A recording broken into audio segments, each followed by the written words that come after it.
Quando fazemos a liturgia,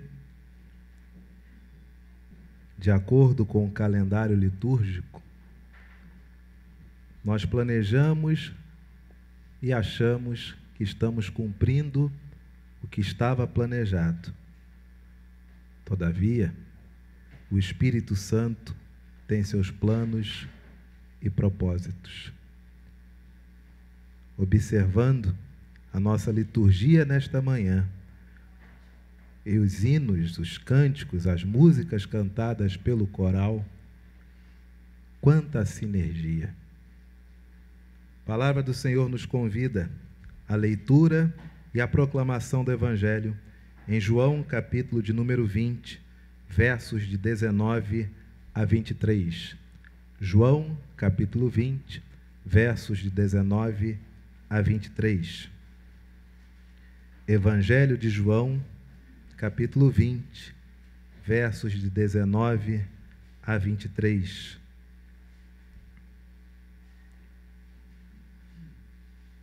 Evangelho de João, capítulo 20, versos 19 a 23.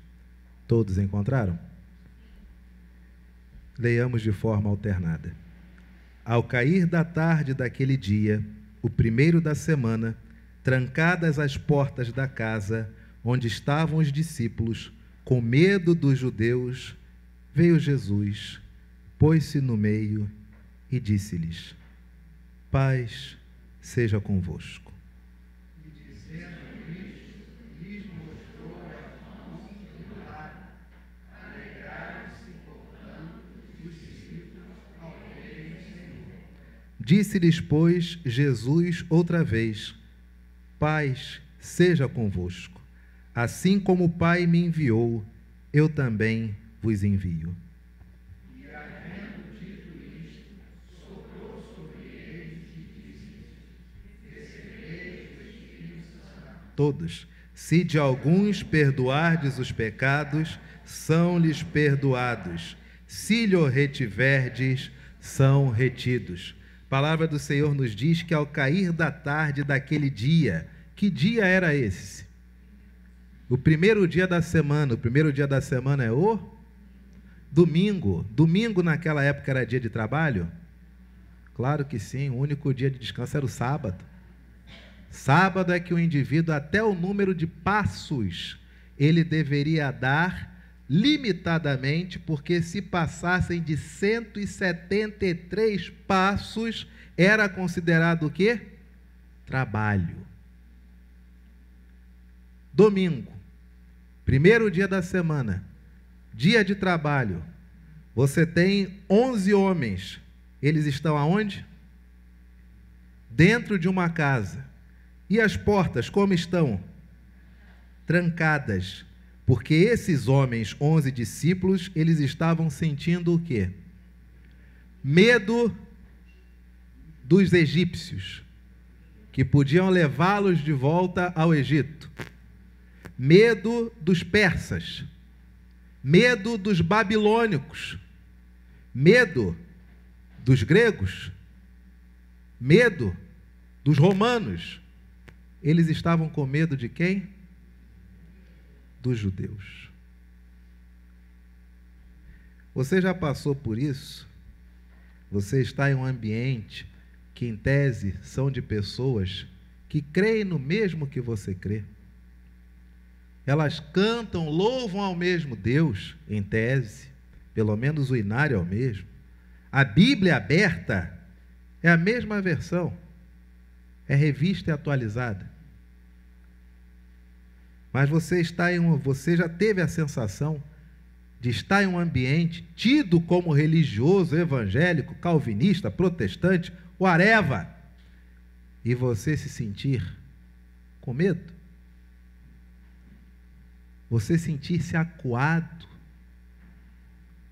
E você começar a perceber que aquele ambiente, que deveria ser um ambiente de libertação, um ambiente de cura, um ambiente de ajuda, um ambiente de renovo, você está naquele ambiente por pura e simples conveniência, ou você está por medo. E, na verdade, muitas vezes nós dizemos que damos prioridade domingo é dia do Senhor, etc. e tal. Mas há muitas pessoas que somente vão à igreja domingo, não é porque elas querem adorar a Deus.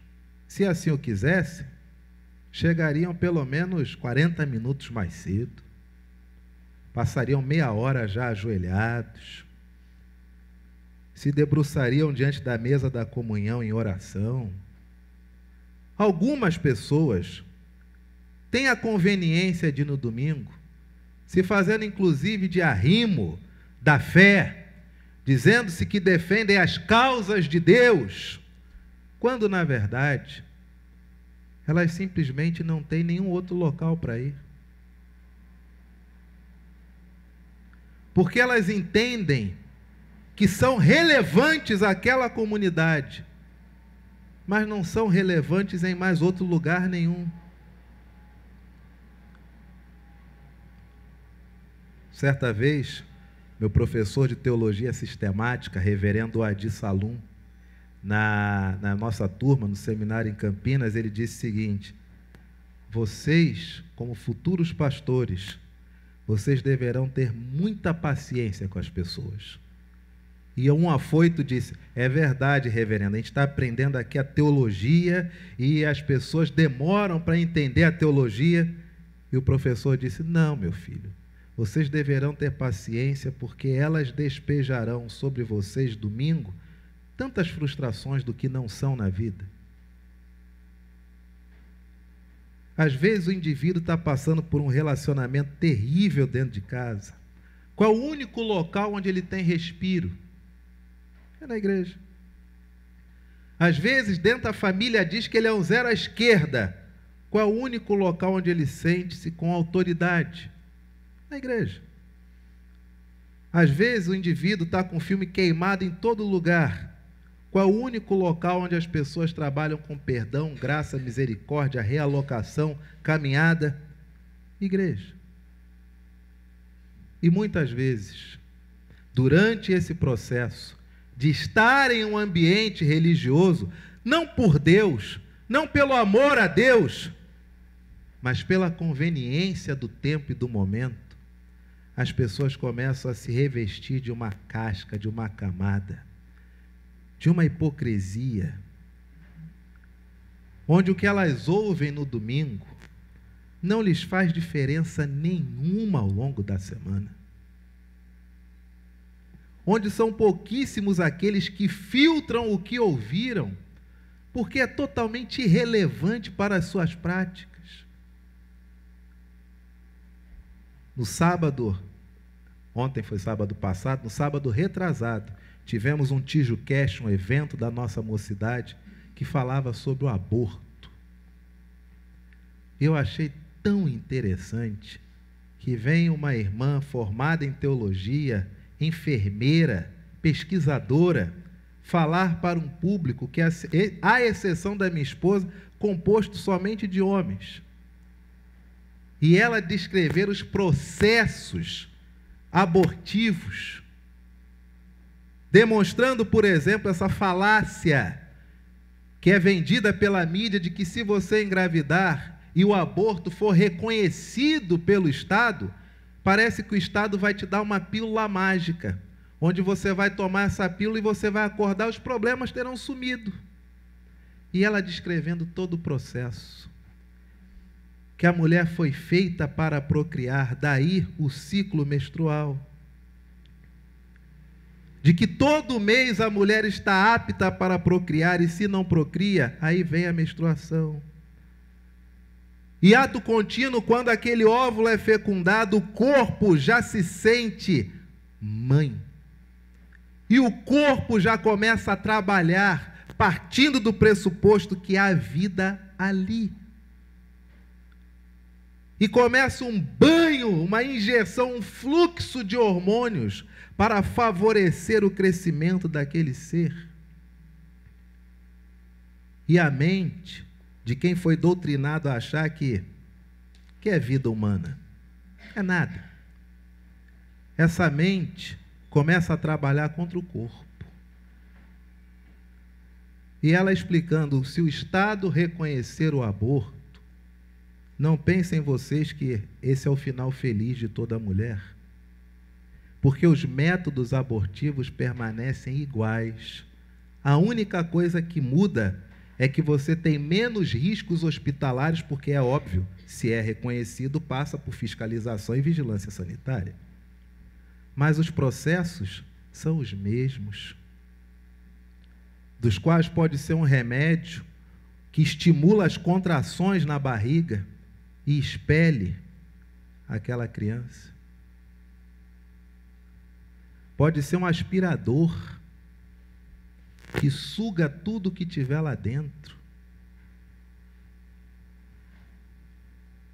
Pode ser por mutilação, que tritura o que está lá dentro, depois suga o que restou. E muitas mulheres ainda passam por vários problemas de saúde, se essa aspiração de membro humano que ficou jogado naquele útero não for devidamente aspirada. E hoje a medicina diz que uma criança com pelo menos de 4 a 5 meses, ela já é viável para sobreviver. Pastor, por que esse tema de manhã? É simples. Primeiro, porque nós somos igreja e sempre defenderemos a vida. Segundo, porque não há dualidade nas Escrituras entre defender a vida, mas entender que isso é a opinião de cada um. Se você é discípulo de Cristo, converse com Cristo. Pergunta para ele o seguinte: Jesus, se a Maria quisesse abortar o Senhor, porque o Senhor não foi planejado, estava tudo certo? Estava tudo tranquilo?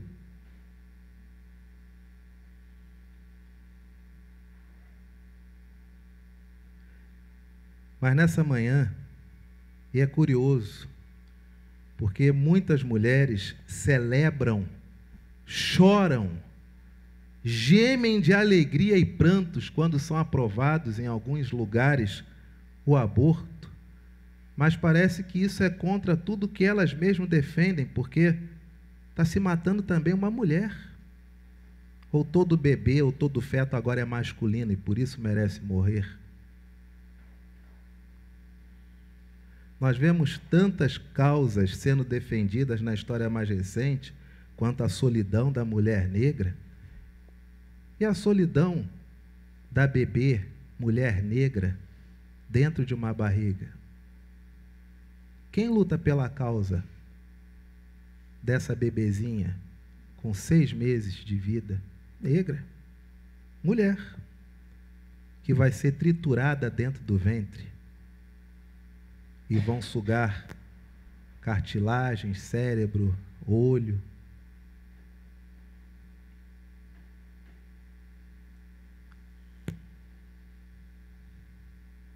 Mas, queridos, o que eu achei estarrecedor foi a nossa irmã dar o testemunho. E como ela é da área de saúde, da ativa, fez parto até dizer chega. Cuidou de criança de recém-nascida com 5 meses de gestação, a criança nasce miudinho, com quase 600 gramas. E sabe o que a medicina diz hoje? É possível sobreviver, não precisa abortar.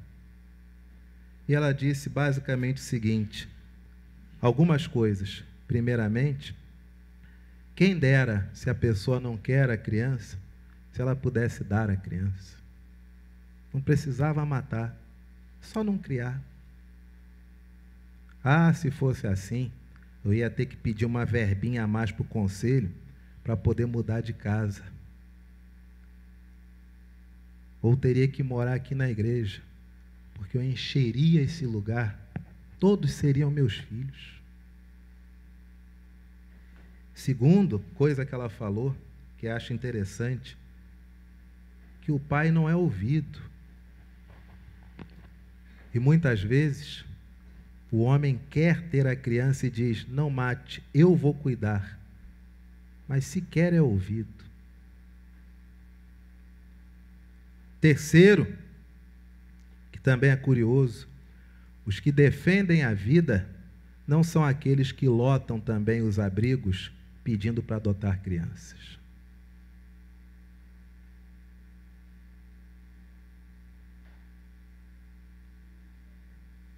Quarto detalhe que ela contou nesse TijuCast, está no nosso canal no YouTube. O som não está bom, mas se você quiser ouvir, dá para ouvir. Quarta coisa que ela falou impressionante.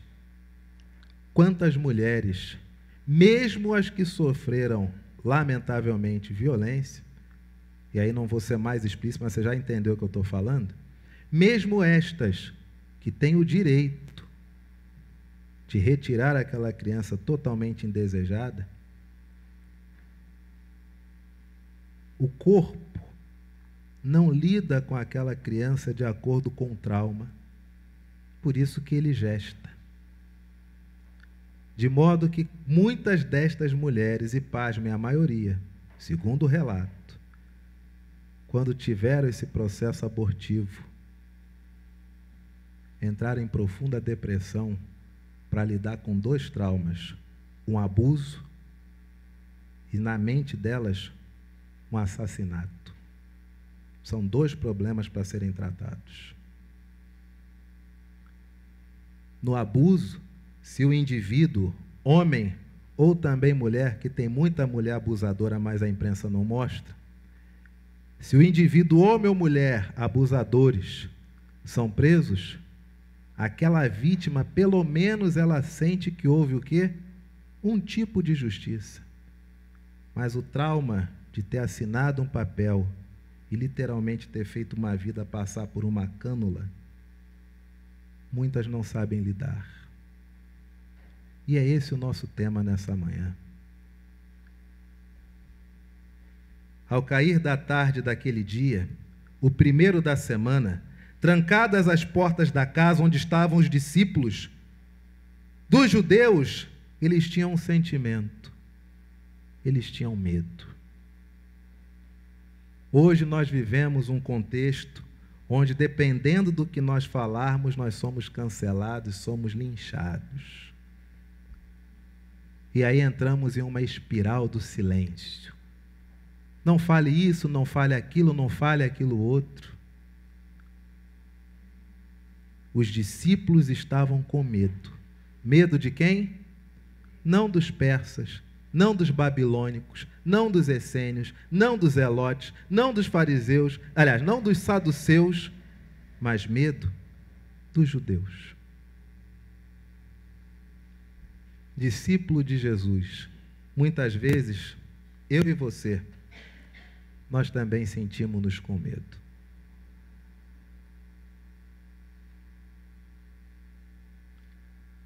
Muitas vezes, sentimos-nos, entre os que são da fé, com receio de demonstrar nossa opinião.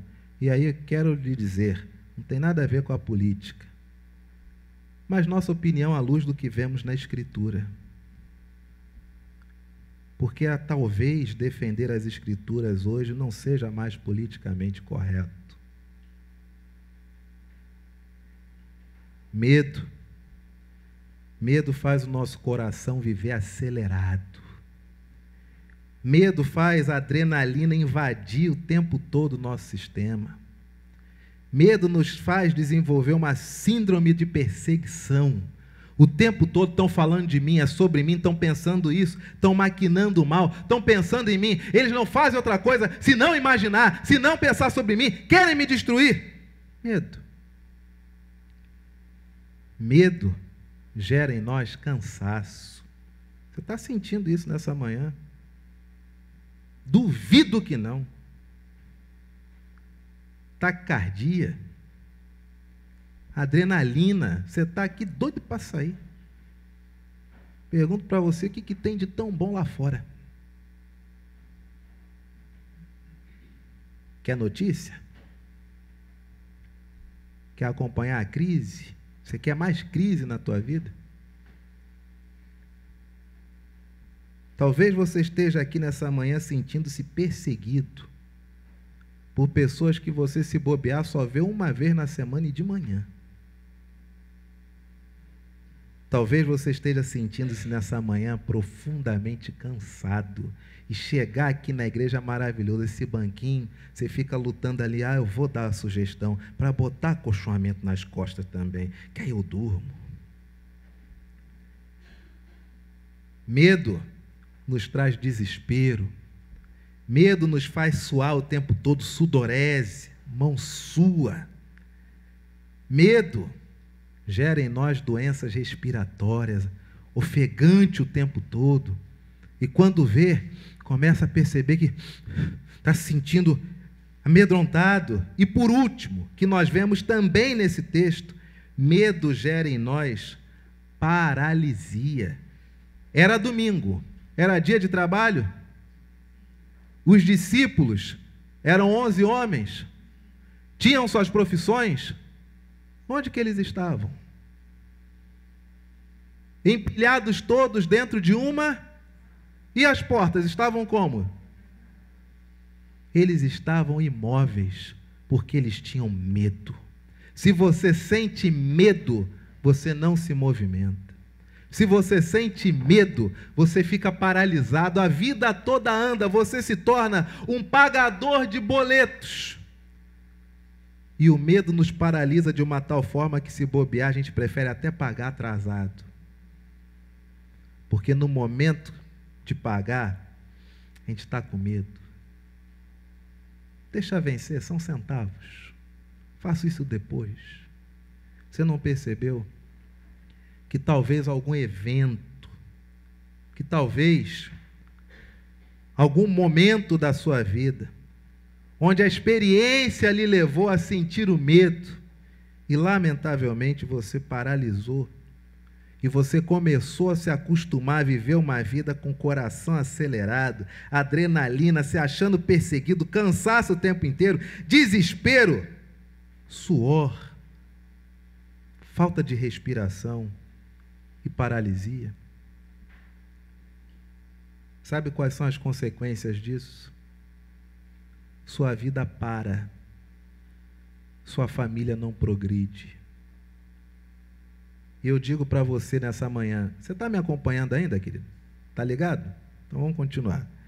Eu digo para você nesta manhã, como pastor, nós acompanhamos as crianças desde que elas chegam. E é triste você, às vezes, observar os pais, observar a criança, volta a observar o pai, observa a criança. Eu digo a vocês, como pastor, eu faço tudo para garantir a todas o maior momento de alegria e de paz, porque a corrida é contra o tempo. Porque quando chega quase na fase da latência, ali pelos 9, 10 anos, elas largam a alegria de estar em contato com os amiguinhos, tudo é bom, e elas começam a demonstrar o resultado de anos de absorção de um ambiente pesado dentro de casa, de um ambiente melancólico, depressivo, de falta de amor, de briga, de palavrão, de angústia, que não é falado, mas isso está entranhado dentro da casa. Você sabe o que é isso? Tu já foi ver imóvel?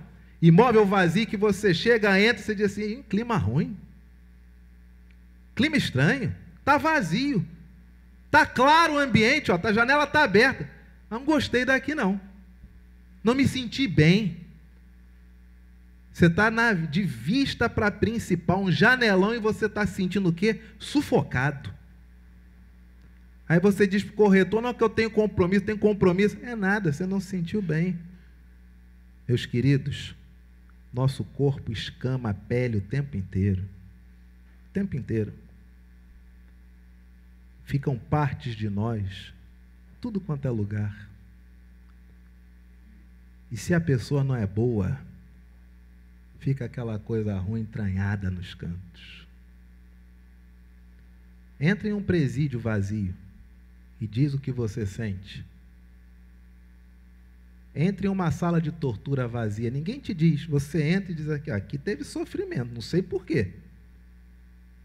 Teve sofrimento aqui, que eu estou sentindo um troço ruim.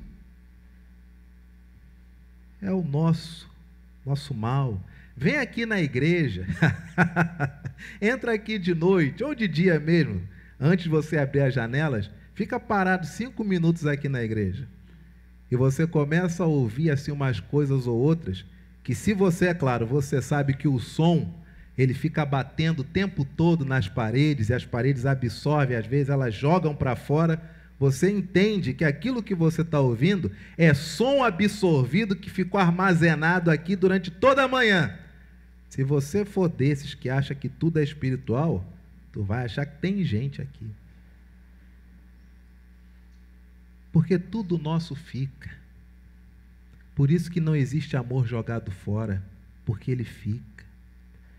E por mais que os pais não digam para a criança, a nossa vida é uma vida desgraçada, eu não amo a sua mãe, eu detesto seu pai, o relacionamento é terrível, eu sou depressivo e não quero tratar-me, por mais que não seja dito isto, mas fica espalhado em todos os ambientes. E aí chega por volta de seus 9, 10 anos, a criança começa a demonstrar as consequências do que ela absorveu desse ambiente. Começa a retrair. É como se você visse uma flor que era linda, maravilhosa, ela dá uma murchada, ela vai murchando, vai murchando, vai murchando, vai murchando. E aí chega ao ponto que você não a reconhece mais. O que nós fazemos aqui de manhã é maravilhoso, porque eu quero que pelo menos todas as crianças que passarem aqui tenham a lembrança. Quando disserem, todo pastor, quando mentirem para elas, todo pastor é corrupto, ladrão, sem vergonha, burro, ela vai dizer, não, a recordação que eu tenho de pastor é diferente. Eu lembro que tinham, não sei, eu tenho a lembrança de alguém sorrindo. É isso que eu lembro. Eu não tenho essa memória de pastor desse jeito. Se conseguirmos isso, será maravilhoso. Meu irmão, minha irmã, quero dizer para você nessa manhã, à luz das Escrituras, no meio desse contexto de medo, desesperança, adrenalina, perseguição, cansaço, sudorese, respiração ofegante, medo, vem Jesus.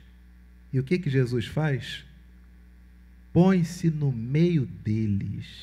Ah, isso é maravilhoso. Alguns enxergam esse texto dizendo o seguinte, que eles estavam com tanto medo que não perceberam que Jesus ali já estava. Eles não perceberam que o tempo todo Jesus já estava ali. Jesus pôs-se no meio deles, ou emerge no meio deles, ou dá-se a conhecer no meio deles. E o que ele diz? Paz. Paz seja com vocês.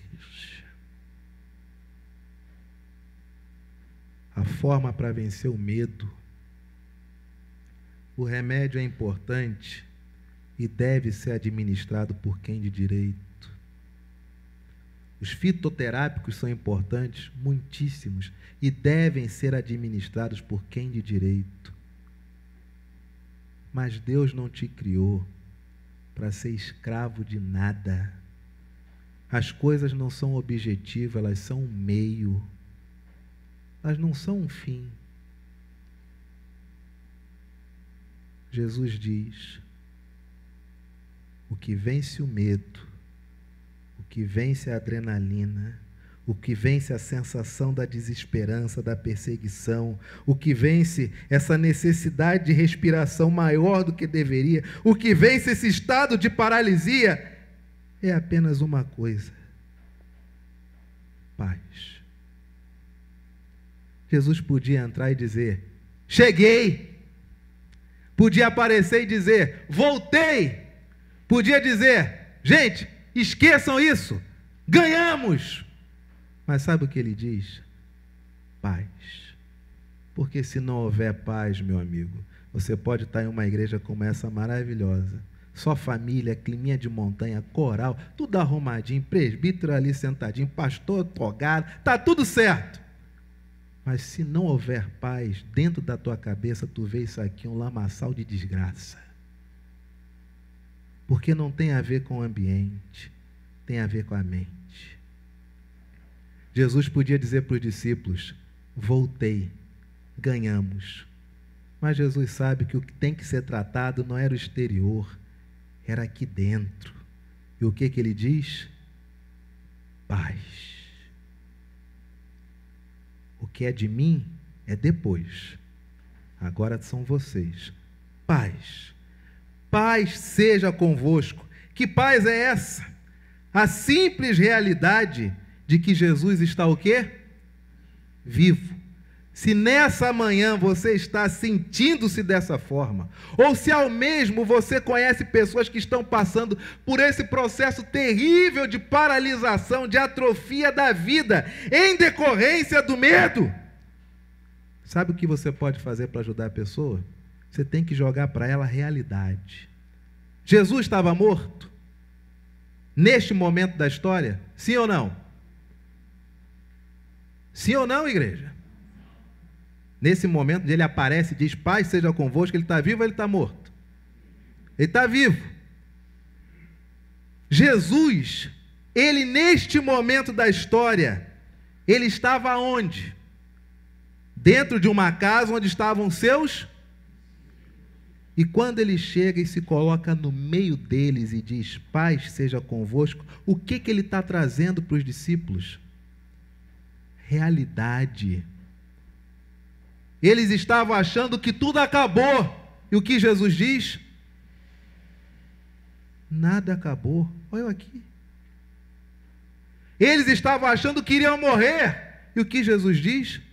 Ninguém vai morrer. Até o morto está aqui. Se você tem alguém que passa por isso, você tem que jogar realidade na vida dessa pessoa. Receitinha de bolo quando você for visitar ambientes hospitalares. Você encontra a pessoa está acamada, a pessoa pode estar em coma induzido. Sabe o que você faz? Você age com naturalidade. Bom dia, fulano, tudo bem? Ó, pastor está aqui. É tua mãe está aqui. É teu pai está aqui. É teu filho, estou aqui. Olha, quero ler para você o seguinte, leia o texto, depois você pega o jornal, começa a ler, liga a televisão e começa a dialogar com a pessoa que está na TV. Em tantos casos, a pessoa passa um tempo e ela volta. Sabe por quê? Porque ela foi recebendo realidade. Ela está imersa no seu inconsciente, lutando talvez para viver ou para morrer. E você está do lado de fora dizendo, você tem que viver.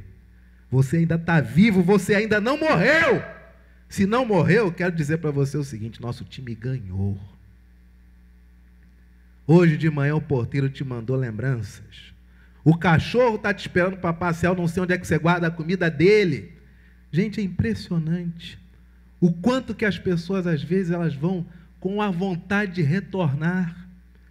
E você conversa com a pessoa, jogando vida na pessoa. Se você não tem condições de visitar alguém no hospital, se você é daqueles que vai visitar alguém no hospital, chega lá, tu quer chorar em cima da pessoa, não vá! Você vai fazer um desserviço. Ambiente hospitalar é ambiente onde você jorra vida.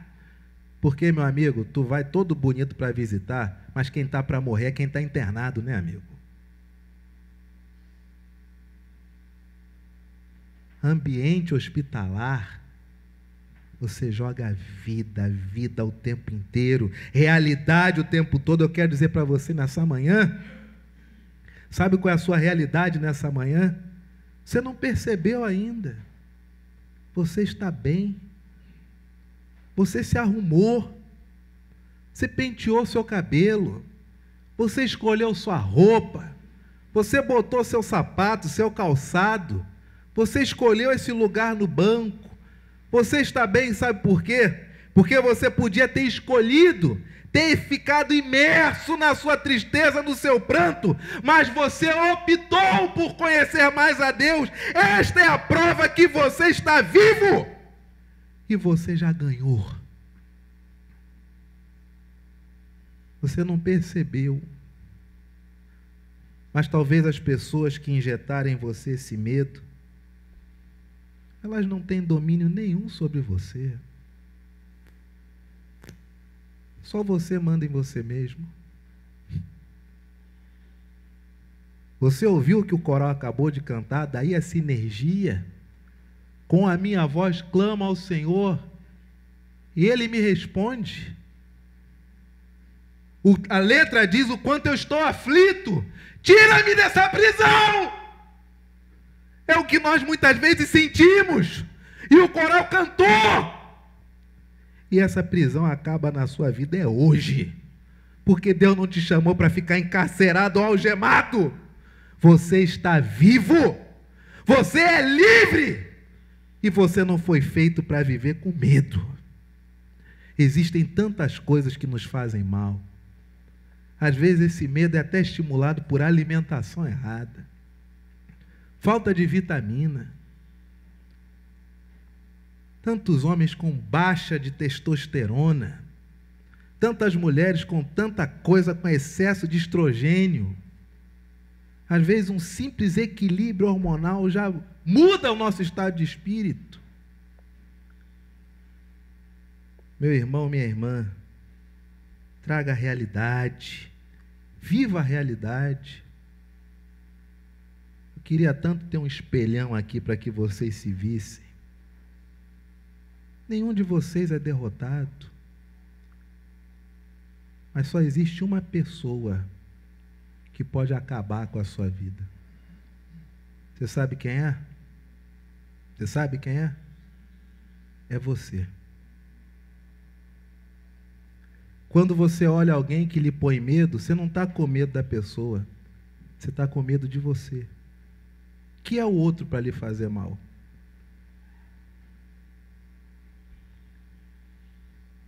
Às vezes, nos falta entender o nosso próprio corpo. Um período da minha vida tão difícil. Aquele ano de 2019. Meu Deus do céu. Quantas dificuldades. Tanto acolcho. Uma espiral do silêncio. Me deixei levar por essa coisa. Eu não posso falar o silêncio. Não, aqui. E aí, dentro desse contexto, onde o ambiente era ruim, cheguei para minha esposa e disse, nós precisamos ter alguma coisa em comum. Entre nós sempre estivemos bem, mas fora daqui de casa os ambientes não estão tão mais interessantes. A gente precisa se reorganizar para enfrentar o que precisamos enfrentar pela frente. E aí, vendo nossa filha fazendo esporte, virei para a Gleice e falei, Gleice, vamos fazer uma coisa inusitada? Nós vamos fazer jiu-jitsu junto com a Stephanie. E Gleice, obviamente, disse, jamais. Só que eu conheço a minha esposa. Eu comprei os kimonos, paguei 6 meses de academia adiantado, levei os papéis para ela, já assinei o contrato, já está pago 6 meses, já comprei a roupinha. Se você não quiser ir, eu vou ter que chamar uma outra pessoa, porque já está pago. E minha esposa não gosta de jogar dinheiro fora, amigo. Não gosta de jogar dinheiro fora. Ela falou, já que está pago, serão 6 meses, então, terríveis, hein? Falei, eu suporto. O que a gente não suporta? E começa a aula, aquela coisa desconjuntada. Meu Deus, o que é isso? É uma pessoa pegando você e te joga para lá e faz exercício. Foi um dos melhores períodos da nossa vida. Sabe por quê? Porque uma das práticas desse esporte especificamente é que o indivíduo literalmente ele cola o peito dele em cima do seu e faz pressão. Eu recebia aquela pressão, eu me virava, tentava me mexer o tempo todo e o professor vinha, ficava na minha frente e dizia, você está se mexendo por quê? Eu dizia, eu não vou conseguir aguentar, é muito peso em cima de mim. Ele dizia, Anderson, não tem nada aí. Ele não está pesando sobre você, ele está com o braço no chão, ele está com os joelhos no chão, ele só está encostando. E eu comecei a perceber, tudo é coisa da nossa cabeça. Eu tenho que aprender a receber pressão e não me mexer. E aí começou. E você vê hoje as crianças, ainda mais com 2 anos de pandemia, a carência de contato físico. Você vê as crianças hoje, elas não conseguem discutir nada, porque se o outro disser não, elas caem em prantos. pela falta de contato físico, toque, o receio de alguém mais alto do lado dela ser uma pessoa com potencial violência. Elas não sabem mais viver sob pressão. Por isso o esporte é importante, tão importante. E você olhar as pessoas e começar a não ter mais medo delas. E você fazer algo com a sua família. E eu digo para você nessa manhã, concentre-se na sua família. Concentre-se na sua casa. Concentre-se na sua mulher. Se concentra no seu marido. Olha para os teus filhos. Intercede pelos seus netos. Porque isso tudo vai passar. Toga passa, microfone passa, púlpito passa, pastor passa. Mas a sua família é só sua. E quem prestará contas dela diante do Senhor é você. Cuida do teu marido. Vai passear. Vai ver Top Gun. Cuida da tua mulher. Nem que tu leve ela na padaria. Não tem a ver com quanto se gastou. Tem a ver com ela perceber que ela é importante para você, cara. Tu não entendeu ainda, cara. Não entendeu ainda que a tua mulher, cara, ela não quer estar num pedestal pro vagabundo. Ela quer estar num pedestal no teu coração, cara. Tu não entendeu, bacana, que tu tem que levar a tua mulher, tu tem que investir na tua mulher. Tu não percebeu isso ainda não, amigo? Que roda presa, hein, meu amigo? Que roda presa, meu amiguinho. Tu não leva a tua mulher na padaria para comprar um doce, meu amiguinho. Tu não traz uma pipoca, meu amiguinho. Tu não faz isso, meu amiguinho. Depois tu não sabe, meu amiguinho, o porquê do bico o dia todo, meu amiguinho. Não tem a ver com valor. Se for a ver com valor, é ela que não presta para tu, dá logo perda total. Tem a ver com o sentimento de que em algum momento do dia, meu marido lembrou-se de mim.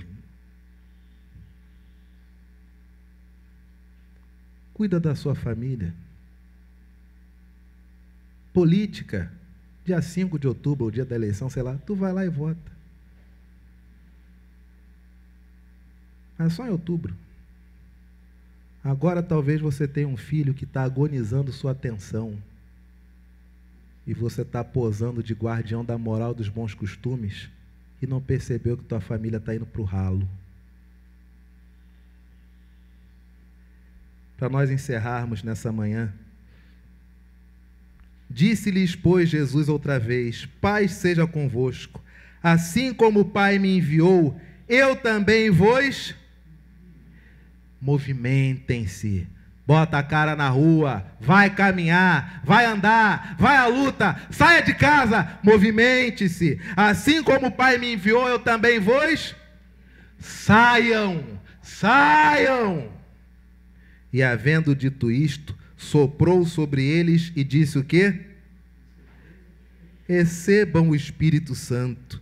E esses homens, depois de serem soprados por Jesus, imagina esse sopro maravilhoso de Jesus, Deus encarnado soprando o Espírito sobre você. Sabe o que Deus diz? Recebam o Espírito Santo. E o nosso pensamento é: agora vai ter língua até dizer chega, vamos falar em línguas. Agora nós vamos virar profeta. Agora vai esquentar. Agora a coisa vai ganhar contornos de finalmente movimentação. É fogo, é Pentecostes. Jesus sopra sobre eles o Espírito, o que ele diz? Não tem a ver com pirotecnia, tem a ver com perdão de pecados. Se vocês perdoarem os pecados, vocês estão liberados dos seus pecados.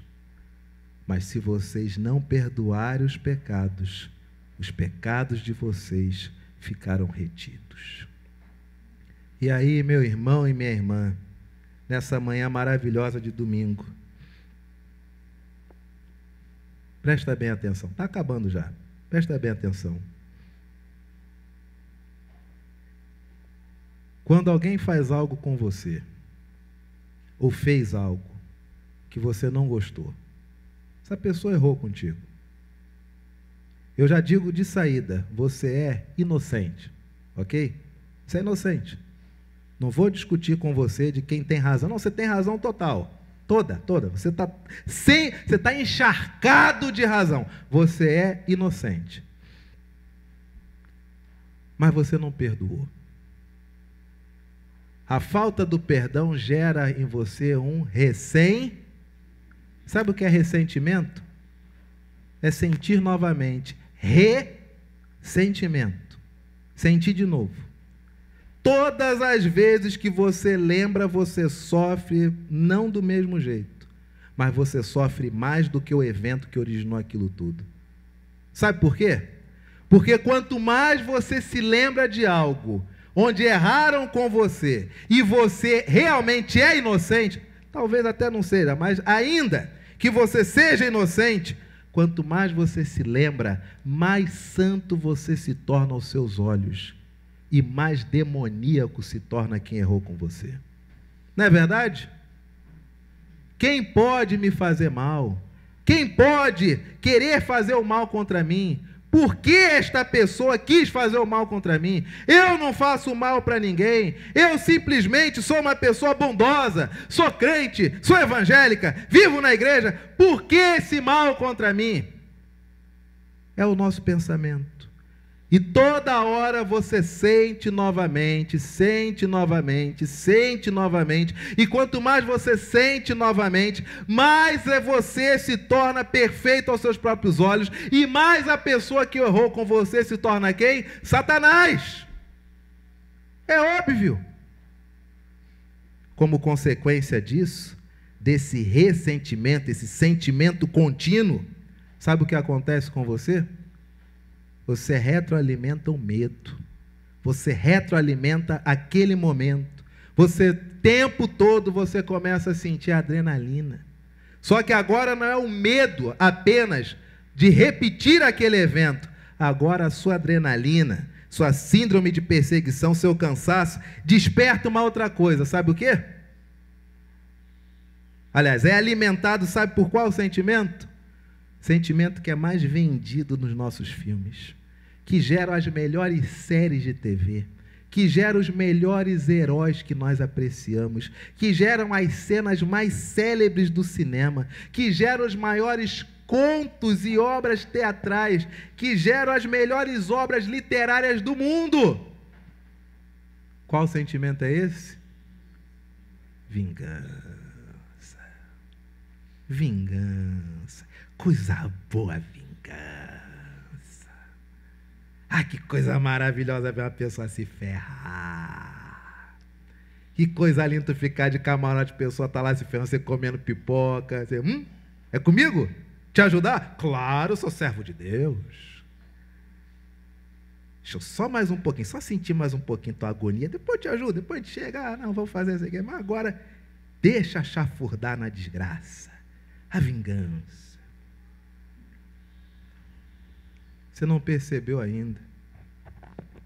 Se a tua vida hoje está paralisada, se a tua vida está acabada, é exatamente por esse sentimento que vem à tona e você não consuma. Vingança. Sabe qual é o resultado do sentimento de vingança dentro do nosso corpo? Você quer saber qual? Você desperta um monte de doenças que começam de origem psicossomática. Você vai no médico, o médico diz o quê? O que ele diz? Você não tem nada. Olha que estranho, não tem nada. Ó, batemos a chapa do teu pulmão, fizemos a ultra, fizemos eletro, não tem nada. O que você está sentindo? Aí você vai e conta de novo. Mas eu não tenho nada. E aí quando descobre alguma coisa, infelizmente, já está demais. O que é isso? O sentimento de vingança que fica irrigando o organismo o tempo todo, que desperta um monte de doenças, Você quer isso para você, meu irmão? Você quer? Você quer agonizar em um leito de hospital por falta de perdão? Você quer isso? Sabe o que Jesus diz para esses homens? Presos, trancados dentro de uma casa, Jesus os liberta daquela paralisia, dizendo paz. Jesus os liberta, os envia, sopra sobre eles o Espírito. E sabe o que Jesus diz? Se de alguns perdoardes os pecados, são-lhes perdoados. Se de alguns retiverdes os pecados, os seus pecados, os pecados de vocês, serão retidos.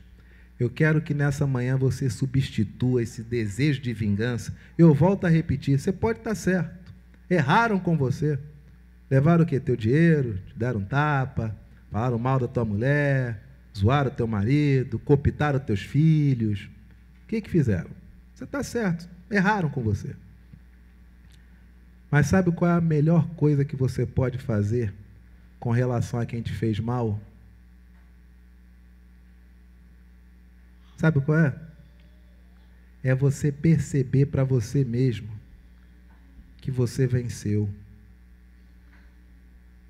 Sabe por quê? Você sobreviveu. Aquilo ficou para trás. As pessoas queriam te arruinar, não é verdade? Roubaram você, quiseram destruir você, falaram mal de você, depredaram sua casa, depredaram a sua honra, lincharam você. Sabe o que você faz? Você olha para a cruz de Cristo e diz: eu te agradeço, Senhor, porque se o Senhor sobreviveu, eu sou a prova da tua ressurreição, porque eu também sobrevivi. Você não percebeu ainda, você já ganhou. Você está sentado aqui, dentro de uma igreja, e cadê essas pessoas? Você está diante de Deus, você está diante da mesa do Senhor, e cadê essas pessoas? Você não percebeu, você ganhou, você sobreviveu, Jesus te resgatou, acabou. Não tem a ver mais com elas. Elas perderam o melhor que elas podiam ter. Você. E você venceu. Você está vivo. Você se acha perdedor? Quando Jesus defende a mulher pecadora, ele diz: mulher, onde estão os teus acusadores? Eu te pergunto nessa manhã, as pessoas que intentaram o mal contra você, onde é que elas estão? Você pode apontar para mim? Aproveita que é culto e o conselho está aqui, a gente resolve agora. Cadê essas pessoas?